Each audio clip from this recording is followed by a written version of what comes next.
감사합니다. 오늘 우리가 함께 나눌 말씀은 사도행전입니다. 사도행전 오늘 두 군데를 보려 하는데요. 먼저 사도행전 8장 9절부터 13절까지입니다. 9절부터 13절까지를 보고 18절부터 40절까지를 또 함께 보도록 하겠습니다. 사도행전 8장, 제가 가진 성경은 신약성경 200페이지입니다. 오늘은 성경책을 보시는 것이 또 좀 더 좋을 거라 생각이 됩니다. 사도행전 8장 9절부터 13절까지 다 찾으신 줄 알고 한 목소리로 먼저 읽도록 하겠습니다. 함께 읽습니다. 시작. 그 성에 시몬이라는 사람이 전부터 있어 마술을 행하여 사마리아 백성을 놀라게 하며 자칭 큰 자라니 낮은 사람부터 높은 사람까지 다 따르며 이르되 이 사람은 크다 일컫는 하나님의 능력이라 하더라. 오랫동안 그 마술에 놀랐으므로 그들이 따르더니 빌립이 하나님 나라와 및 예수 그리스도의 이름에 관하여 전도함을 그들이 믿고 남녀가 다 세례를 받으니 시몬도 믿고 세례를 받은 후에 전심으로 빌립을 따라다니며 그 나타나는 표적과 큰 능력을 보고 놀라니라. 아멘. 우리 18절부터 40절까지 좀 길지만 또 함께 보도록 하겠습니다. 함께 읽습니다. 시작. 시몬이 사도들의 안수로 성령 받은 것을 보고 돈을 들여 이르되 이 권능을 내게도 주어 누구든지 내가 안수하는 사람은 성령을 받게 하여 주소서 하니 베드로가 이르되 내가 하나님의 선물을 돈 주고 살 줄로 생각하였으니 내 은과 네가 함께 망할지어다. 하나님 앞에서 내 마음이 바르지 못하니 이 도에는 네가 관계도 없고 분깃될 것도 없느니라. 그러므로 너의 이 악함을 회개하고 주께 기도하라. 혹 마음에 품은 것을 사하여 주시리라. 내가 보니 너는 악독이 가득하며 불의에 매인 바 되었도다. 시몬이 대답하여 이르되 나를 위하여 주께 기도하여 말한 것이 하나도 내게 임하지 않게 하소서 하니라. 두 사도가 주의 말씀을 증언하여 말한 후 예루살렘으로 돌아갈새 사마리아인의 여러 마을에서 복음을 전하니라. 주의 사자가 빌립에게 말하여 이르되 일어나서 남쪽으로 향하여 예루살렘에서 가사로 내려가는 길까지 가라 하니 그 길은 광야라. 일어나 가서 보니 에디오피아 사람 곧 에디오피아 여왕 간다게의 모든 국고를 맡은 관리인 네시가 예배하러 예루살렘에 왔다가 돌아가는 수레를 타고 선지자 이사야의 글을 읽더라.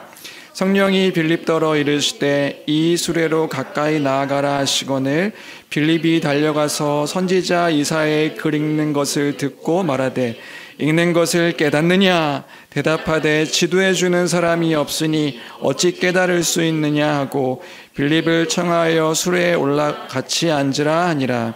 이는 성경 구절은 이것이니 일렀으되 그가 도살자에게로 가는 양과 같이 끌려갔고 털 깎는 자 앞에 있는 어린 양이 조용함 같이 그의 입을 열지 아니하였도다.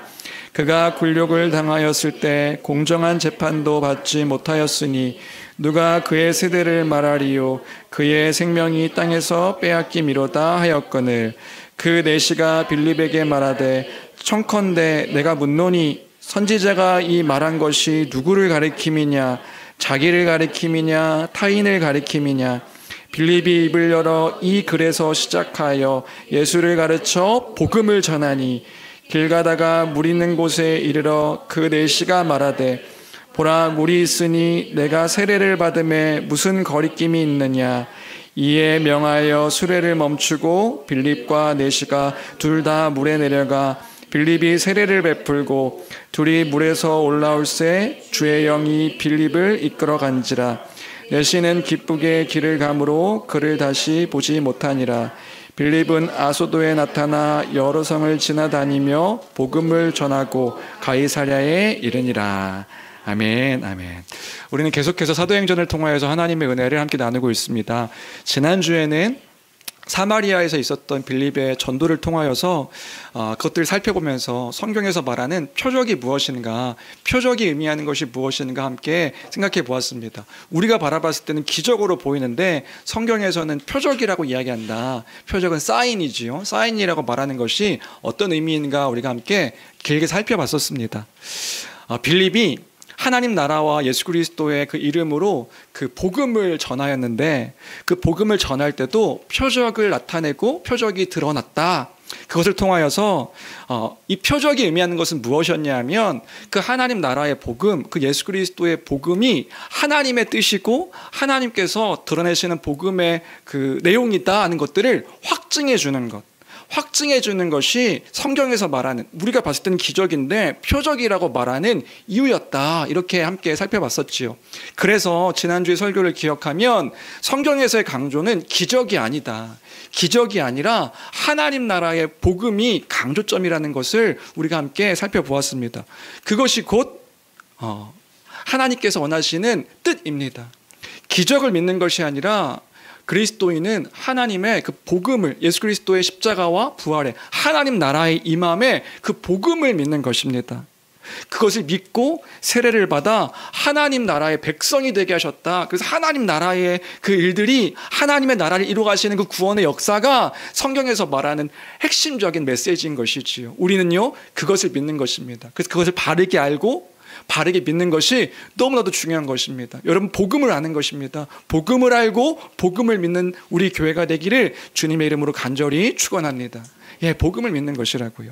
그리고 두 번째로, 그 사마리아의 복음을 받아들였다는 소문이 이제 예루살렘에도 들려지자 사마리아에서 예루살렘에서 두 사도를 파송하죠. 베드로와 요한입니다. 그런데 이제 그 복음을 믿었는데 무엇을 이제 보게 됐냐면, 아직 성령이 임하지 않음을 보게 되어서 이 두 사도가 한 일은 이제 성령을 받도록 기도하고 안수하게 되었다. 안수하게 되니까 어떤 일이 발생했습니까? 사마리아에도 성령이 임하는 것을 이제 보게 된 것이 8장, 우리 지난주에 나눴던 내용의 핵심이었지요. 그것은 무엇을 의미했는가? 무엇을 의미했지요? 이 일은 하나님의 주권 속에서 이제 독특하게 일어났던 사건이었던 것입니다. 예, 두 번 체험을 해야 된다. 믿는 것도, 복음을 믿는 것도 중요하지만 성령을 체험해야 된다. 이런 이야기를 하고 있는 것이 아니라, 이 사마리아 사람들도 예수 그리스도의 십자가와 그 부활의 복음을 통하여서 하나님 나라의 백성이 되었다고 하는, 그 교회로 부름받았다고 하는 그 선포가 사도들을 통하여 임한 성령의 임함으로 나타난 그 확증이었다는 것, 그 또한 표적입니다. 확증이었다는 것을 보여주는 것이 지난주에 나눴던 그 내용의 또한 핵심적인 내용이었던 것이지요.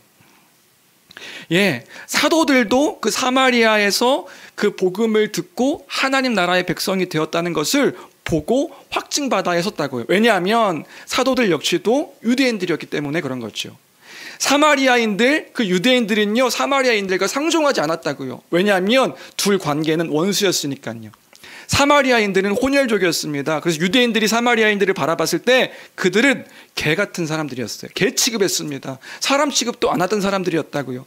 그런데 그들에게 복음이 전달되어지고 그들이 그 복음을 믿었다고, 그걸 통하여서 성령을 받았다고, 하나님의 나라가 이들 가운데서도 임하여진 거구나, 그걸 확증하는 사건이 성령 임함의 사건이었다.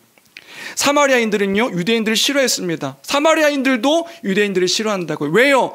자기들만 고고한 하나님 나라의 백성이요, 우리는 괴 취급하고 우리를 싫어하니까 사마리아인들도 유대인들을 싫어했다고. 서로가 원수 상태에 있던 사람들이었습니다. 신앙적인 차이와 민족적인 차이로 갈등을 겪고 있었던 사람들이었습니다.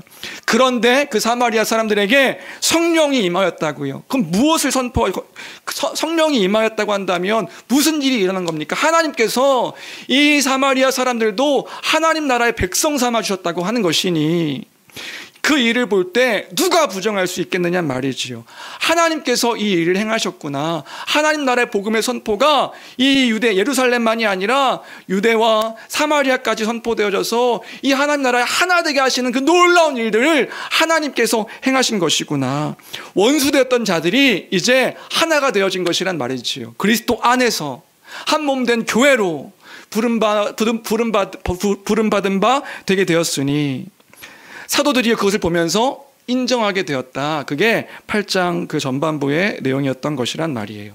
아마도 오순절에 그 마가의 다락방에서 임했던 성령의 일들이 이 사마리아 땅에서도 가시적으로 보여졌을 것 같아요.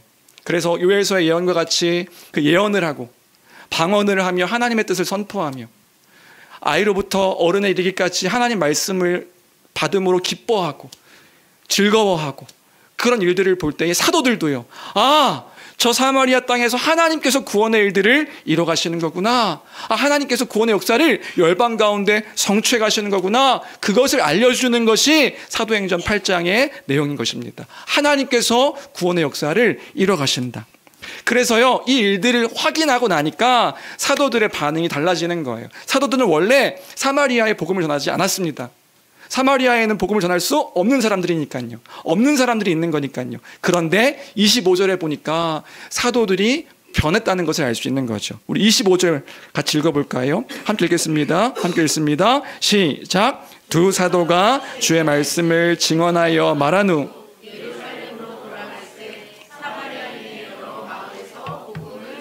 예루살렘으로 돌아가는 길에 이 사람들이 뭐 하는 거예요? 사마리아에 가서도 사마리아의 그 지역마다 사람들에게도 복음을 전하는 거예요. 그들도요. 왜요? 이 성령 받음을 통하여 하나님의 일들을 보게 되었기 때문이지요. 하나님 나라가 임했다. 하나님 나라가 예수 그리스도로 말미암아 임했습니다. 그걸 담대하게 이 사마리아에서도 전했다 하는 것이 이제 8장 우리가 지난주에 나눴던 내용이고요. 그런 맥락에서 우리가 오늘 함께 읽은 26절부터 40절까지의 내용을 우리가 기억할 때에 이해할 때에 아, 이런 맥락에서 계속 이야기되어지고 있구나. 우리가 이제 이 본문을 이해할 수 있는 겁니다. 계속해서 복음이 확장되어지고 있고 하나님께서 이 복음을 확장시켜 가시는 거구나. 하나님이 구원의 역사를 이뤄가고 계시는 거구나. 26절부터의 내용은 어떤 내용입니까? 계속해서 주의 사자의 명령을 따라 빌립이 복음을 전한다는 내용인데 이제 예루살렘 남쪽으로 내려가서 복음을 전하는 내용이 기록된 게 이제 26절부터의 내용입니다. 우리 26절만 같이 함께 읽어볼까요? 26절 같이 함께 읽겠습니다. 함께 읽습니다. 시작. 주의 사자가 빌립에게 말하여 이르되 일어나서 남쪽으로 향하여 예루살렘에서 가사로 내려가는 길까지 가라. 그 길은 광야라. 지도를 잠깐 보면 사마리아는 예루살렘 이렇게 위쪽에 있는 거고요. 뭐 우리 지도를 봐도 사실 잘 몰라요. 우리가 저 이스라엘을 안 가봐가지고 지도를 보면 이 사마리아는 예루살렘을 중심으로 위쪽에 있고요. 그 다음에 이제 빌립이 그 주의 인도하심을 따라 내려간 곳은 저 왼쪽 끝에 남서쪽에 있는 가사라는 지역이 있지요. 이 가사라는 지역은 구약 성경을 보면 블레셋이라고 하는 그 나라의 한 지역이었던 것이고요. 이 가사라는 지역이요. 또 보면 이집트, 이 왼쪽에 보면 이 이집트로 가는 사막이 있는데 그 사막으로 가는 마지막 물을 공급받을 수 있는 곳이 이 가사였다고 합니다. 그래서 26절에 보니까 그 길은 광야라. 그래서 이 광야 마지막 길에 이제 빌립이 뜻을 따라서 내려가게 된 거죠. 그럼 여기서 무슨 일이 있었는가? 에디오피아 여왕 간다게의 그 모든 국고를 맡고 있는 돈을 관리하고 있는 관리자 네시를 만나게 되는 내용이 26절부터의 내용입니다. 그 네시를 만나게 됐다. 그럼 이 네시가 어떤 사람인데? 간략하게 나누면 에디오피아의 사람이구나. 그럼 에디오피아가 어디냐? 지금 시대의 에디오피아 아프리카 지역에 있는 에디오피아랑은 좀 다른 나라라고 해요. 이집트 그 나일강 끝자락에 있는 남쪽 끝자락에 있는 작은 그 국가, 그때의 국가. 구약 성경에는 구스라고 불리는데 구스라고 불리는 그 국가의 그 국가를 이제 신약에서는 에디오피아라고 이렇게 불렀던 것이지요. 그러니까 그럼에도 불구하고 아프리카에 속했던 그런 국가였다. 여기서 그리고 또 여왕 간다게의 돈을 관리한다고 했는데 이 간다게는 어떤 그 표현이냐 했을 때 이 간다게는 사람의 이름이 아니라고 하네요. 이 간다게라는 표현은 뭐냐면 그 나라의 여왕 또는 그 여왕의 어머니라고 불리는 그 왕실의 호칭이 간다게였다고 합니다. 죄송한데 저거 조금 온도를 내주시면 제 얼굴이 터질 것 같습니다. 그래서 거기가 간다게라는 게 여왕 간다게 이렇게 되어 있는데 여왕의 이름이 아니라 그 여왕의 호칭, 그 여왕의 호칭을 간다게라고 했으니 어쨌든 그 나라의 그 재정을 국고를 맡고 있는, 우리나라로 따지면 재정부 장관 정도 되는 아주 큰 권력을 가진 사람이 이 넷이었다는 것을 우리는 알 수 있는 겁니다. 그런 그가 하나님을 알고 하나님을 믿었던 이방인이었다. 그러면 이 사람이 이방인인데 어떻게 하나님을 알고 하나님을 믿는 사람이 될 수 있는가? 아마도 에티오피아 그 지역에 흩어졌던 유대인들이 있었던 것 같고, 유대인들은 흩어지면 가장 먼저 세우는 것이 있으니 그것은 바로 회당이었습니다. 유대인들이 모이면 그들의 신앙을 지키기 위해서 회당을 만드는데, 그 회당에서 하나님의 말씀을 배우고 예배하며 살아갔던 거거든요.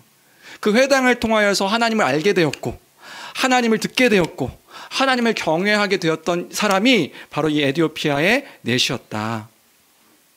그러던 중에 구약의 말씀을 따라서 유대인의 절기가 되어서, 그 절기에는 예루살렘으로 다 모였잖아요. 예루살렘에 모여서 하나님을 예배했잖아요. 그 하나님을 예배하기 위하여 성지순례를 갔다가 돌아오는 길에, 그런데 이 사람이 이방인이면서도 참 신실했던 사람이었던 것 같아요. 에티오피아로 내려가는데 그 내려오는 수레를 타고 내려오면서 그가 성경을 읽는 거죠. 성경도 창세기, 우리가 그런 거 읽는 게 아니라 이사야서. 야, 이사야서, 우리 지금 창세기 읽고 있잖아요. 창세기도 어렵게 읽고 있는데 이사야서를 읽으면서 내려왔다고 하니, 지금 이 이방인 넷이가 얼마나 하나님 앞에 신실했는가. 여러분 상상해 보십시오. 그때는 뭐 도로도 잘 깔려 있는 아스팔트 도로가 아니라 비포장 울퉁불퉁 그렇게 내려가는 도로인데, 수레를 타고 내려가는 길에 막 툭툭툭 하면서 성경을 읽으면서 내려오는 거예요. 우린 좋은 차 타고도 차에서 성경책 안 읽는데, 그 사람은 긴 그 거리를 내려오면서 이사야서를 읽으면서 이렇게 내려오는 거죠. 수일에 걸쳐서요. 유대인도 아닌데 이방인이 얼마나 아름다운 모습인가. 그런데 그때의 고대 시대에는 책을 읽는 특징이 있었다고 합니다. 그 특징이 뭐냐 하면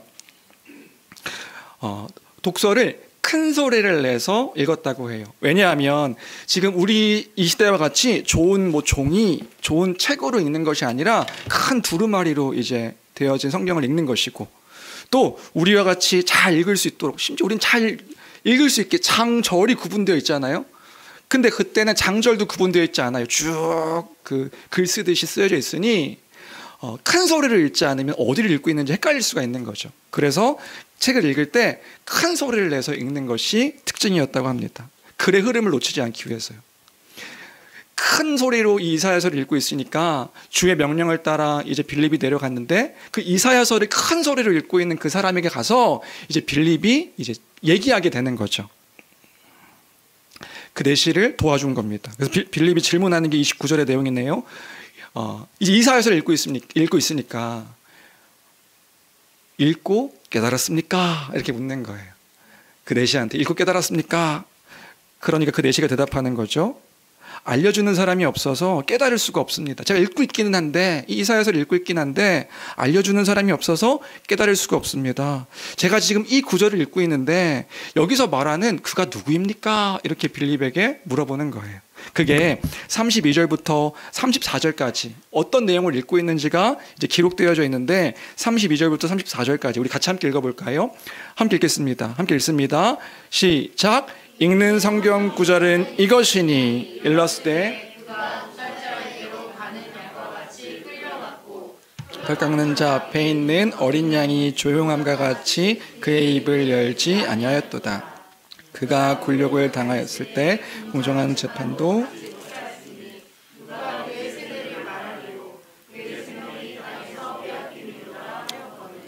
그 내시가 빌립에게 말하되, 청컨대 내가 묻노니 선지자가 이 말한 것이 누구를 가리킴이냐, 자기를 가리킴이냐, 타인을 가리킴이냐. 예, 여기서 이제 퀴즈입니다. 지금 이 내시가 이 이사야서를 읽고 빌립에게 질문했는데, 이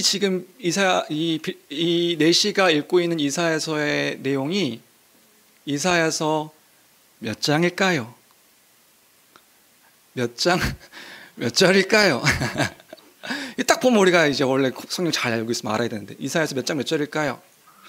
그래서 성경책을 보면, 좋은 성경책은 여기 32절 보면은 요 앞으로 들어가고 기억이 쓰여져 있고, 그래서 얼른 보면 우리가 아는 척 할 수 있는 건데, 이제 우리 성경도 잘 모르나요? 기억으로 돼 있고 그 기억 오른쪽 밑에 보면 이게 몇 장 몇 절을 인용했는지를 알 수 있네요. 53장 7절, 예, 맞습니다. 7절, 8절 말씀을 가지고 와서 지금 빌립에게 묻고 있는 거예요. 지금 여기서 말하는, 선지자가 말하는 그가 누구입니까? 아무리 읽어도 이 지금 말하는 이가, 선지자가 말하는, 예언하고 있는 이가 누군지 알 수 없는 거죠. 고난받는 종에 대한 이야기를 하고 있는데 이게 누굽니까? 근데 그거 아시나요? 1세기에 유대인들 중에서도 이 53장을 읽으며 이 고난받는 종이 누구인지를 해석할 수 있는 사람, 깨달아 알 수 있는 사람이 없었던 거예요. 왜요? 고난받는 그 메시아, 고난받는 종에 대한 이해가 1세기 유대인들에게는 전무했거든요. 없었단 말입니다. 그들에게는 떠올릴 수 없는 개념이었던 거예요. 왜요? 1세기 유대인들에게 메시아는 어떤 존재인가, 어떤 이미지인가? 하나님 나라를 회복할 수 있는 강력한 왕권을 가지고 하나님 나라를 회복하고 이스라엘의, 우리 눈에 보이는 이스라엘의 회복을 이룰 그 강력한 메시아를 소망하고 기다렸던 사람들이 유대인이었기 때문에 그런 거죠. 그 메시아를 기다리는데 이사야서 53장에 고난받는 종의 메시아는 너무나도 무력하고 초라해 보이는 거예요. 그가 누구인가 도대체. 죽임당하는 양과 같아서 끌려가고요. 털 깎는 자 앞에서 있는데 어린 양이 조용함 같이 아무런 이야기도 하지 않는 거예요. 그 죽임을 당하려고 당하는 그 양처럼 순순히 죽임을 당하는 거죠. 굴욕을 당했을 때 공정한 재판도 받지 못하고 죄가 없음에도 생명을 빼앗기는 메시아? 이게 누군데? 어떤 자인데 이게 도대체 누구냔 말이지요. 그러니까 내시가 물어보는 거예요. 이게 도대체 누굽니까? 지금 이 선지자를 말하는 겁니까? 아니면 다른 사람을 이야기하는 겁니까? 그런데 이제 빌립은 아는 거죠. 심지어 우리도 압니다. 지금 이 이사야서 53장에 이 고난받는 종은 누구를 가리키는 거죠? 이야, 그 유대인들이 알지 못했던 그 53장의 그 약속의 고난받는 종이 누구인지를 이제 빌립도 예수 그리스도를 통하여서 알게 되니 이제 예수 그리스도를 통해서 이 내시에게 하나님의 나라와 그 예수 그리스도의 이름을 전하는 것이 바로 이 복음의, 이 내시에게 전한, 빌립이 전한 그 복음의 내용인 것이에요. 이 예수를 통하여서 이 복음의 전체적인 내용들을 설명해 줬던 것입니다. 그게 35절 말씀인데요. 우리 35절 말씀 같이 함께 읽어볼까요? 함께 읽습니다. 시작. 빌립이 입을 열어 이 글에서 시작하여 예수를 가르쳐 복음을 전하니. 예, 이걸 시작해서 예수 그리스도를 가르쳐서 복음을 전했다. 그러니까 36절, 37절에 이 내시가 이 복음을 듣고 복음을 알고 믿어서 길 가는 그 물가에서 내가 세례를 받는 것이 합당합니다. 세례를 받고 하나님 나라의 백성이 되었다는 이야기가 37절까지 이 내용이고요. 그리고 이제 40절에 아소도에서 가고 아소도에서도 복음을 전하고 가이사랴에 가서도 복음을 전했다는 이야기가 8장의 이야기입니다. 전체 이야기죠. 그럼 이 이야기를 하고 있을 때에 지금 사도행전 8장을 통하여서 저자는 무엇을 말하고 있는 것일까요? 여기서도 생각해 볼 수 있는 중요한 포인트가 두 개 있는 거죠. 뭔가요? 우리가 지금 큰 흐름 안에서 사도행전의 8장의 큰 흐름 안에서 사마리아에서 그리고 가사에서 아소도에서도 복음을 전하고 가이사랴에서 복음을 전했던 빌립의 사역에 대한 이야기를 통하여 뭘 말하려고 하는 걸까요? 생각해 볼 수 있는 건 두 가지네요. 하나는 뭐냐 하면 여러분 지금 8장 보셨습니까? 내시에게는요 아무런 기적과 표적도 나타나지 않았습니다. 우리가 앞에서 보았던 기적이요 없었다고요. 초자연적인 환상이나 초자연적인 일들이 내시에게는 없었습니다. 그가 한 것은 무엇인가요? 성경을 주의 깊게 읽고 그것을 통해서 이 빌립을 통해 예수 그리스도의 그 복음, 하나님 나라의 복음을 알게 되었을 때에 그것을 자신의 신앙으로 고백하고 믿고 죄사함을 받아 그 죄사함의 표시인 세례를 받게 되었으니, 세례가 그런 거거든요. 죄사함을 그 물속에 담김을 통하여 죄가 사함받고 다시 살아나게 되었다. 이것을 이제 예표하는 것이 세례잖아요. 성령으로 거듭나게 되어 다시 태어나게 되었다. 그 일들을 하게 된 이유가 뭔가요? 복음이라고요. 복음. 예수 그리스도의 십자가 복음, 그 하나님 나라의 복음, 그 부활의 복음을 듣고 이가 믿어서 하나님 나라의 백성이 되었다고 이야기하고 있으니, 여러분, 성경의 강조는 무엇입니까? 성경이 말하고 있는 것은 무엇입니까? 예, 복음을 바르게 알고 그 복음을 바르게 사모하며 그 복음을 믿는 것이 얼마나 중요한가, 그 이야기를 하고 있는 것이란 말입니다. 여러분, 기적이 아니라 복음입니다. 기적이 일어나는 것이 아니라 복음을 알고 복음을 믿는 것이라고요. 복음을 잘 알고 잘 믿어야 되는 것입니다. 그것이 8장에서 말하는 강조이고요. 또 다른 하나는 무엇입니까? 이것을 지금 왜 기록하고 있는가예요. 왜 기록하고 있습니까? 에티오피아 내시가 누구죠? 에티오피아 내시는요, 이 사람은 아프리카 사람이라고요. 상상해 보시겠어요? 대부분의 신학자가 이야기하는 게 이 아프리카 사람인 에티오피아 내시는 흑인이었을 거라고 이야기해요. 피부색도 다른 유대인이 아니라 흑인이라고요. 심지어 성경은 이 사람을 내시라고 표현하고 있네요. 여러분, 내시가 어떤 사람이죠? 네, 여러분이 상상하고 있는 거 맞아요. 그네시예요, 그네시. 남자의 성기를 잘라서 그 당시 고대 그 사회 안에서는 고위 공직자가 된 사람들 가운데는 자신의 성기를 자른 사람들이 고위 공직자가 많이 되었다고 하네요. 그 사람. 그런데 여기서 중요한 건 뭐냐면 그 내시라는 거예요. 내시는 어떤 사람인데요, 구약성경 신명기 23장 1절을 보니까 이런 말씀이 있습니다. 23장 1절 말씀 같이 함께 읽어볼까요? 없습니까? 그럼 제가 읽어드리겠습니다. 제가 천천히 읽어드릴게요.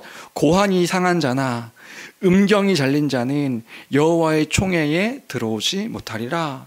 그러니까 성기가 잘린 사람은요, 여호와의 그 회중에 들어올 수가 없는 사람이었던 거예요. 이 사람은 이방인 그 하나님을 사모했던 사람이지만 그 회중 가운데, 하나님 나라의 백성 가운데 들어오지 못했던 사람이라고요.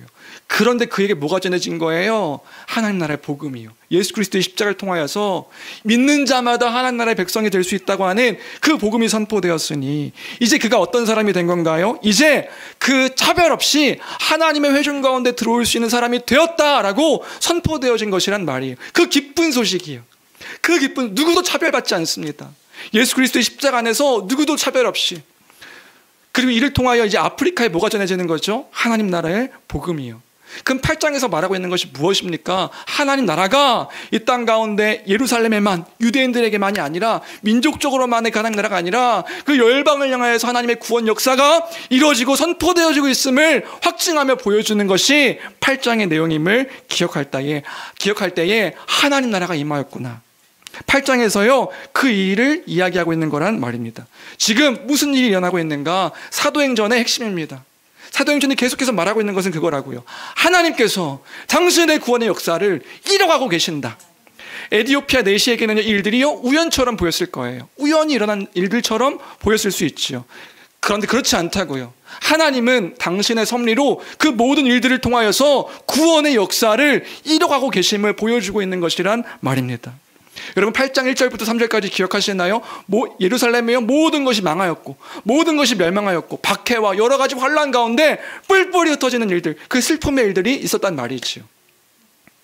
다 끝났다, 우리 망했다 생각하는 그때에, 그러나 하나님은 그 일을 통하여서, 망했다고 생각되어지는 그 일들을 통하여서 더 큰 구원의 일들을 이뤄가고 계셨음을 보여주고 있으니, 우리가 바라봐야 될 것은 무엇입니까? 우리가 기억해야 될 것은 무엇입니까? 그것은 바로 하나님의 구원의 일하심 일이란 말이지요. 하나님을 기억하는 것, 하나님의 행하심을 기억하는 것, 그것이 바로 우리가 믿는 그 믿음의 핵심인 것이란 말입니다. 예, 사도신경을 읽고 있는 데오빌로도 기억해야 했던 거예요. 이 사도신경은, 사도행전이 아니죠. 사도행전은 그 누가가 데오빌로에게 기록한 하나님의 일들을 보여주고 있는 거잖아요. 데오빌로와 그 신자들이 바라봐했던 것은 무엇인가요? 예, 이 성경을 읽는 이들이 바라봐했던 것은 무엇인가요? 하나님의 일하심인 것이에요. 예수 그리스도의 복음을 통하여 하나님은 지금도 구원의 역사를, 그 열방을 향한 하나님의 구원의 역사를 이뤄가신다. 누가요? 하나님께서요. 모든 일들을 통하여 하나님이 구원의 일들을 이뤄가신다. 그 하나님을 바라보는 저와 우리 교회 모든 성도들 되시기를 주님의 이름으로 간절히 축원합니다. 그 하나님을 바라보는 거예요. 우리의 상황과 어떤 일들이 아니라 하나님의 구원 역사 가운데 우리가 있음을, 교회가 있음을 기억하고 바라보는 것, 그것이 우리의 신앙의 모습이 되어야 될 줄로 믿습니다. 그것이 바로 신앙생활이에요. 그 하나님을 기억하는 거예요. 모든 일들 가운데 섭리를 통하여 하나님께서 일하고 계심을, 구원의 일들을 이루어가고 계심을 놓지 않는 것, 그것이 바로 신앙의 여정이요 신앙생활인 것입니다. 하나님을 기억하십시오. 하나님의 일하심을 놓지 않는 우리가 되어야 될 줄로 믿습니다. 이게 8장에서의 큰 흐름이고요. 이제 영광스러운 이런 교회의 큰 이야기들 가운데 그 다음으로 우리가 좀 살펴보고 싶은 건 뭐냐면, 이상하게 끼어있는 한 이야기가 있는 거예요. 지금 8장 1절부터 이 40절까지 하나님께서 구원 역사를 이루어 가신다, 이걸 이야기하는 중에 이상하게 끼어있는 한 이야기가 있습니다. 그게 뭐냐면 바로 마술사 시몬에 대한 이야기예요.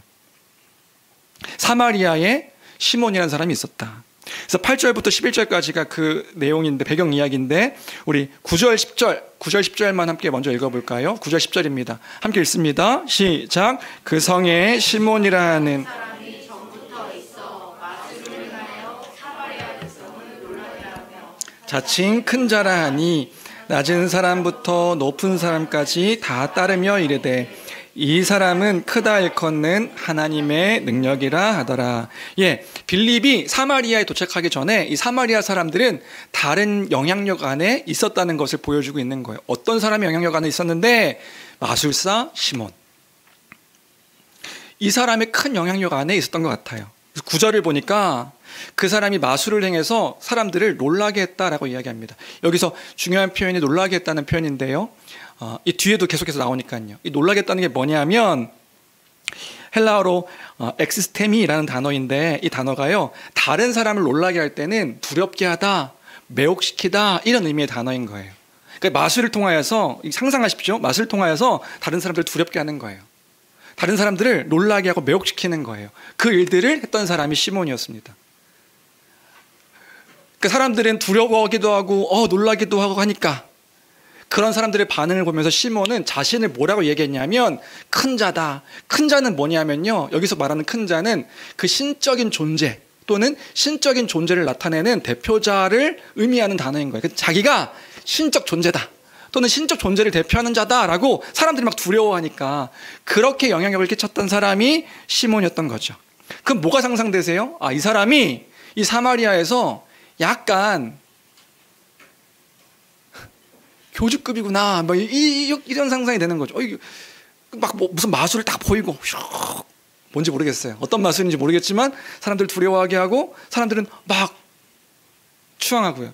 그래서 10절을 보면 낮은 사람부터 높은 사람 할 것 없이 그 사람을 하나님의 능력이라고 불렀던 거죠.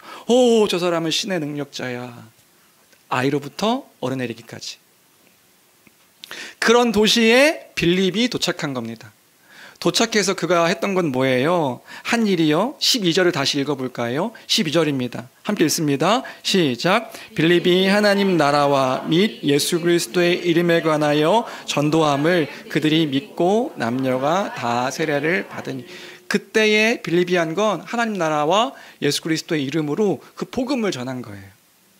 그 구원의 복음을 전한 것입니다. 그리고 이 표적은 이 복음이 하나님의 뜻임을 확증하기 위하여 표적을 행한 것이고요.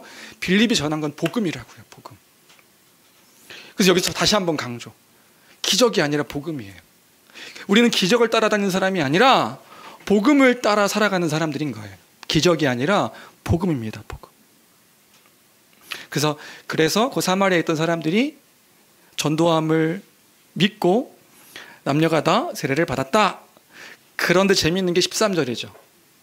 물론 저만 재밌죠. 13절에 같이 함께 읽어볼까요? 함께 읽겠습니다. 시작. 시몬도 믿고 세례를 받은 후에 전심으로 빌립을 따라다니며 그 나타나는 표적과 큰 능력을 보고 놀라니라. 시몬도 믿고 세례를 받았다고, 그 후에 전심으로 빌립을 따라다녔다고 하니, 여기까지 상상해보면 어떤 일이 일어난 거예요? 사마리아의 교주 같았던 사람이 빌립이 전한 복음을 그도 믿고 그도 세례를 받고, 우리로 따지면 막 떠오르는 인물들이 있는데, 막 이단 교주들 막 있잖아요. 많이? 그런 사람들이 막 저기심해가지고 갑자기 막 따라다녔다고 한다면 그때의 영향력들이 얼마나 컸냐 말이죠. 그리고 빌립을 막 쫓아다니면서 그 복음을 듣고 따라다녔다고 한다면 큰 일이었겠구나. 되게 큰 일이 있다는 것을 보여주고 있는데 약간 의미심장한 것은 후반부에 이 복선처럼 깔려 있는 거예요. 빌립을 따라다니면서 뭐 했대요? 그 나타나는 표적과 큰 능력을 보고 놀라니라. 여기서 놀란다는 단어가 엑스템이 아까 얘기했던 단어와 같은 단어예요. 다른 사람들에게 행할 때는 놀라게 하고 두렵게 하고 매혹시키는 건데 이게 스스로에게 쓰였을 때는 매혹하다. 그래서 이게 마약 엑스터시 이 단어의 원이라고 하네요. 그래서 황홀하다 뭐 이런 단어인 거죠. 정신이 나가다, 정신을 뺏기다. 그러니까 이 사람이 지금 이 능력과 큰 표적을 보고 막 정신이 나가고 막 이야 이런 상태가 된 것이 이제 그 시몬의 상태였던 거죠. 왜요? 자신은 마술을 통해서 뭔가 사람들을 두렵게 하고 놀라게 하고 정신을 못 차리게 했는데 지금 이 빌립은 하나님의 큰 능력들을 통하여서 어떤 초자연적인 일들이 일어나는 것들을 보니까 그 앞에 압도된 것을 이제 표현해주고 볼 수 있는 것입니다. 그럼 여기서 우리에겐 질문이 생기는 거죠. 무슨 질문이요? 이 시몬의 믿음을 우리는 어떻게 이해해야 되는가? 믿고 세례까지 받았다고 하는데 이거 믿은 건가? 믿은 채 한 건가? 그럼 이 사람의 그 믿음을 진짜라고 할 수 있는가? 네, 이걸 이해하려면 18절로 넘어가야 될 것 같습니다. 이런 질문 후에 18절로 넘어가면 18절에 어떤 내용이냐면 이제 사마리아에서 사도들이 기도하고 안수를 하니까 성령이 임한 것들을 이제 시몬이 보게 된 겁니다. 성령이 임하게 되고 그 오순절에 가시적인 어떤 성령의 그 일들이 방언을 하고 예언을 하고 기뻐하면서 하는 일들을 보게 되니까 이것을 본 시몬이요 더 놀라서 정신이 나가게 되는 일이 있었던 거예요. 그래서 완전 정신이 나가가지고 베드로에게 요청하는 거죠. 그 요청하는 내용이 18절, 19절의 내용인데 18절, 19절 같이 함께 읽어볼까요? 18, 19절입니다. 함께 읽습니다. 시작. 시몬이 사도들의 안수로 성령 받은 것을 보고 돈을 들여 이르되 이 권능을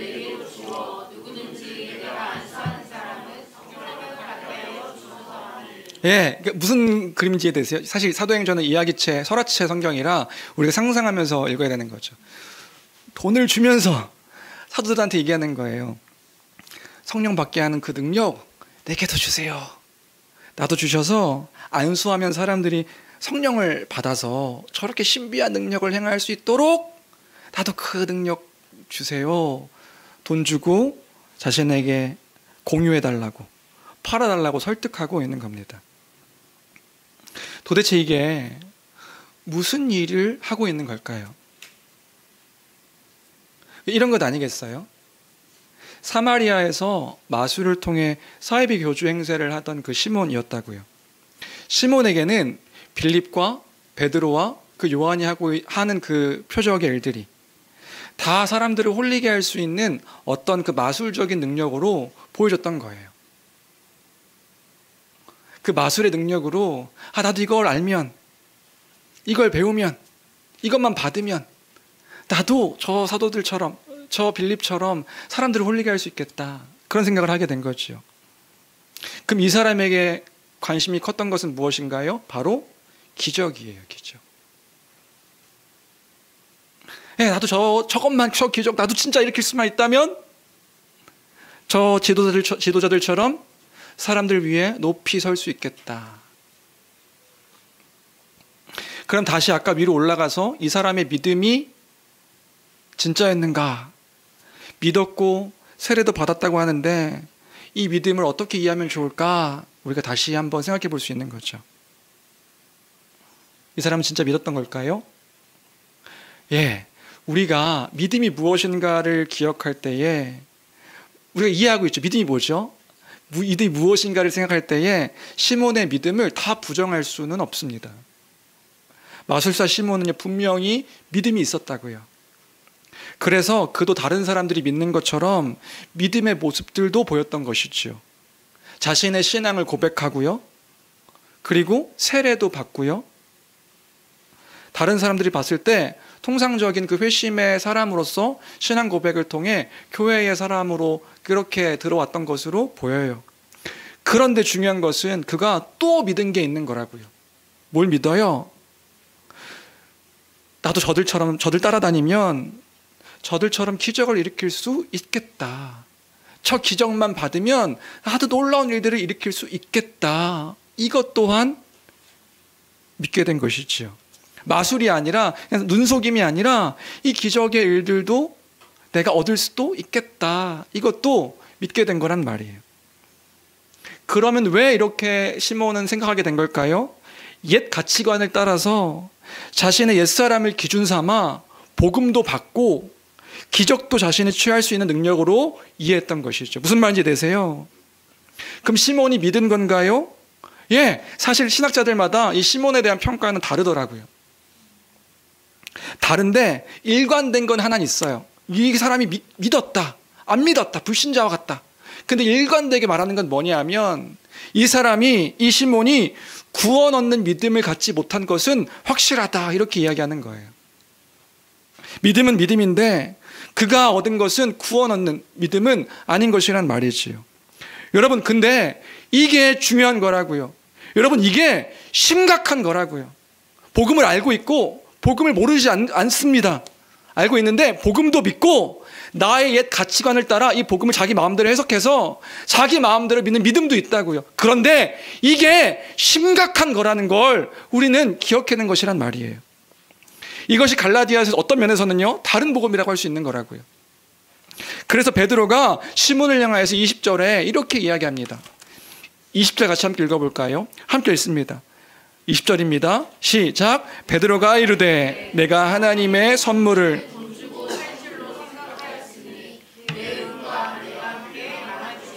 예, 지금 베드로가 어떻게 이야기하고 있나요? 이걸 가볍게 이야기하지 않습니다. 너의 무지함 때문에 지금 이렇게 되는 거구나, 다시 복음을 배워라, 이렇지 않다고요.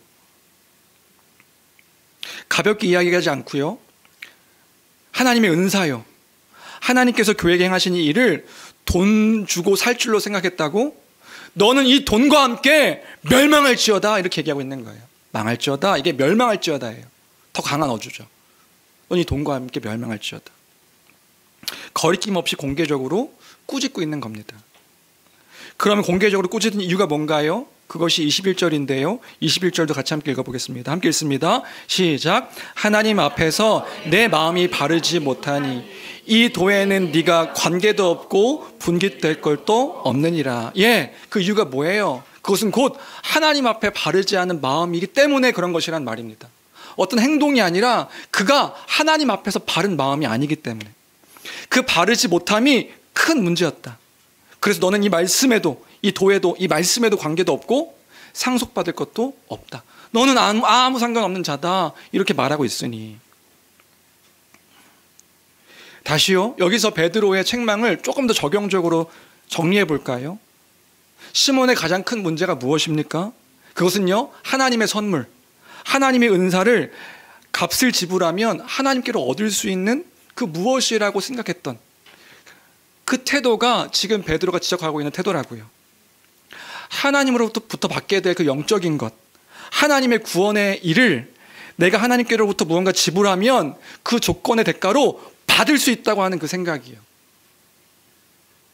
내가 하나님께 무언가를 행하면 하나님이 그 구원의 어떤 일들을 나에게 당연히 주실 수 있다, 이런 생각 자체가 큰 일이다라고 말하고 있는 거라고요. 이걸 적용적으로 좀 더 생각하면 이런 태도 아닐까요? 내가 무언가 하나님께 행하는 거예요. 하나님을 위해서 열심히 뭔가를 하는 거예요. 그러면 하나님으로부터 뭔가 그에 맞는 보상이 있을 거라고 생각하는 태도와 마음인 거죠. 내가 하나님을 위해서 열심히 헌신했고, 내가 하나님을 위해서 열심히 헌금했고, 11조했고, 기도했고, 내가 하나님을 위해서 열심히 찬양했고, 봉사했고, 그러면 하나님은 영적인 어떤 것을 나에게 주실 수 있고, 주시는 거야. 마땅히 주셔야지. 내가 공들여서 이렇게 헌신했으니까 나는 그에 걸맞는 사람이고, 사람들은 나를 다 우러러 봐야 되고, 나는 가치 있는 존재로 사람들 앞에 인정받아야 되고, 무시당해서는 안 되고, 이런 태도들이요. 그 모든 것을 내가 하나님을 향해 드린 무엇으로 얻을 수 있는 태도, 그 마음의 중심, 그 마음의 그 모습들, 여전히 끊임없는 자기 사랑, 자기 중심성. 지금 시몬이 베드로에게 요구했던 태도가 그런 것이란 말이에요. 그러면 그렇게 요구했던 이유가 무엇인가요? 그것을 통해서 사람들이 자신을 따르게 하려고 하는 거예요. 그 능력이 나에게 주어지면 내가 그 전보다 더 돈을 많이 모을 수도 있고, 마술을 행해서도 사람들이 나를 따랐는데, 나를 큰 자라고 생각했는데 다른 지역에 가서라도 내가 영적인 어떤 사람으로 인정받을 수도 있고, 우러러 볼 수도 있고, 추앙받을 수도 있고.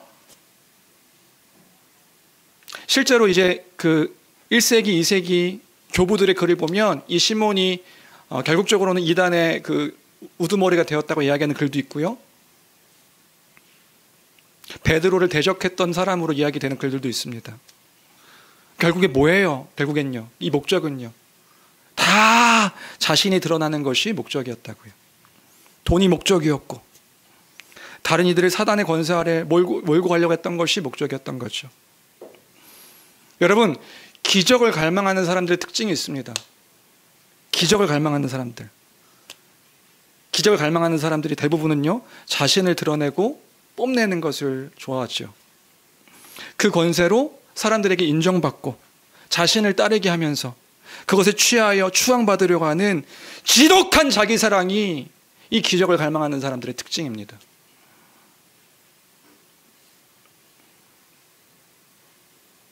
이런 시몬의 태도를 돌아볼 때에, 이 시몬의 태도를 생각할 때에 우리를 돌아보게 되어지는 거예요. 우리라고 하면 너무 멀죠? 나를 돌아보게 되어야 하는 것이란 말입니다. 우리는 어떻습니까? 하나님으로부터 뭔가 내 행위와 공로를 인정받으려고 하고, 하나님 앞에서 뭔가 높임받고 추앙받으려고 하는 태도와 그 모습들이 우리에게는 있지는 않은가? 하나님은 너무 머니까 다른 사람들에게요, 다른 사람들에게 자신을 드러내려고 하고, 높임받아야 하고, 인정받아야 되고, 세워지려고 하는 그 공명심, 그 공명심이 나에게 있지 않은가? 우리가 얼마나 많은지요. 그런데 이게 결코 가벼운 것이 아니다, 이렇게 얘기하고 있는 거라고요. 여러분, 이걸 기억하는 거예요. 이게 그럴 수도 있지, 사람이니까 그럴 수도 있지, 이게 아니라고요. 결코 가벼운 일이 아니라는 걸 우리는 기억해야 되는 것이란 말입니다.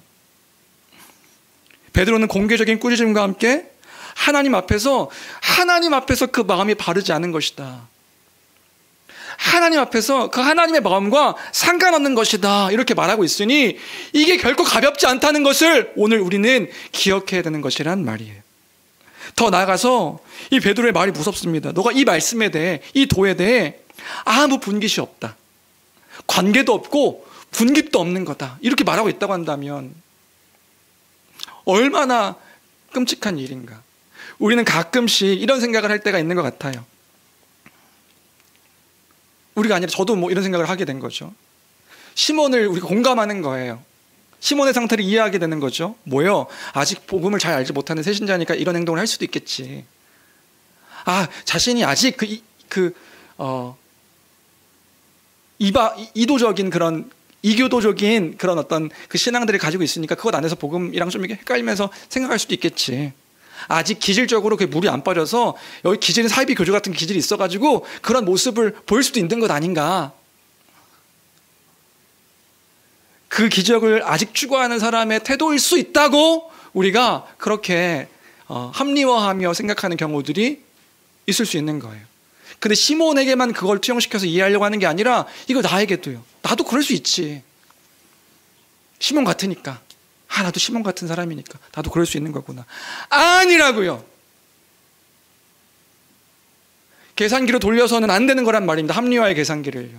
우리가 오늘 말씀을 통해서 기억해야 되는 건 뭐냐면 그게 옳지 않은 거구나. 이게 옳지 않은 거구나. 내가 아직 옛사람의 모습이 있으니까 이럴 수 있다가 아니라 우리는 하나님 말씀을 통해서 이 기준을 삼아 기억해야 되는 것이란 말이에요. 이게 큰일이구나. 하나님 앞에서 옳지 못한 일이구나. 하나님의 마음 가운데 그 마음을 하나님 앞에서 다른 마음을 품고 있는 끊임없는 자기 사랑의 모습이구나. 주 안의 사랑 성도 여러분, 자기 합리화가 아니라 하나님 말씀이 우리의 기준이 되어서 오늘 이 아침에 나 자신을 다시 살펴보아 그 말씀으로 돌이키고 그 말씀이 큰 일임을 잊지 아니하며 주께로 다시 돌아서는 은혜가 있기를 주님의 이름으로 간절히 축원합니다. 그래서요, 지금 베드로가 어떻게 해야 되는가 22절에 이야기하고 있는 거예요. 어떻게 해야 되는가 22절입니다. 함께 읽을까요? 함께 읽겠습니다. 시작. 그러므로 너의 이 악함을 회개하고 주께 기도하라. 혹 마음에 품은 것을 사하여 주시리라. 예, 무슨 말인지 되시죠? 악한 것을 알았다면 뭐 하라는 거예요? 하나님의 뜻이 아님을 알았다면, 그때라면 그 악함을 회개하라, 이렇게 얘기하는 거죠. 회개하고 기도하라. 주께 기도하라. 회개가 무엇인가요? 회개가 이것이 죄악된 사실임을 알아서 이걸 슬퍼하는 거죠. 아, 하나님 앞에 바른 것이 아니었네. 하나님을 인식하는 성도들에게는 이것이 죄악된 길이 하나님 앞에 바른 태도가 아니었네.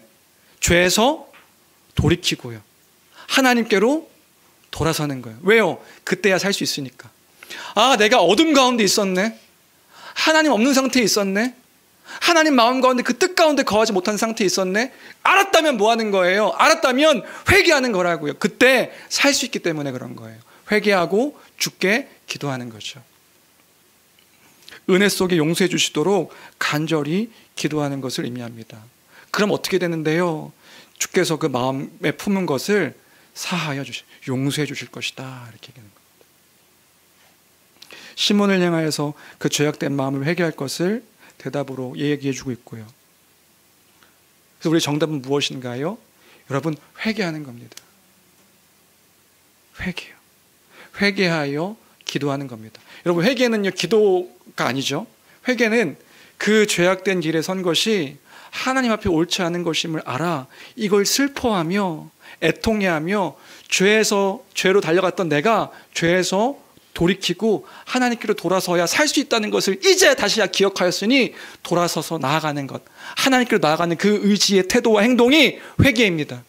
그리고 회개하니까 뭐 하는 거예요? 기도하는 거예요. 무슨 기도랍니까? 하나님, 나를 불쌍히 여겨주시고 용서해 주십시오. 그 하나님 앞에 바르지 않은 마음이었음을, 하나님 마음을 놓치고 있었음을 주님 불쌍히 여겨주십시오. 기도하고 주께로 은혜를 구하며 나아가는 거죠.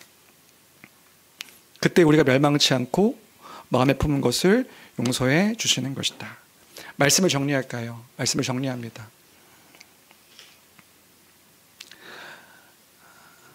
이번 주 한 주간의 이 말씀을 저도 연구하고 묵상하면서, 사실 이 뒤에 부분은 이제 다른 이야기인데 오늘 아침에 이제 다시 말씀을 정리하고 설교를 아침에 일어나서, 새벽에 일어나서 준비하면서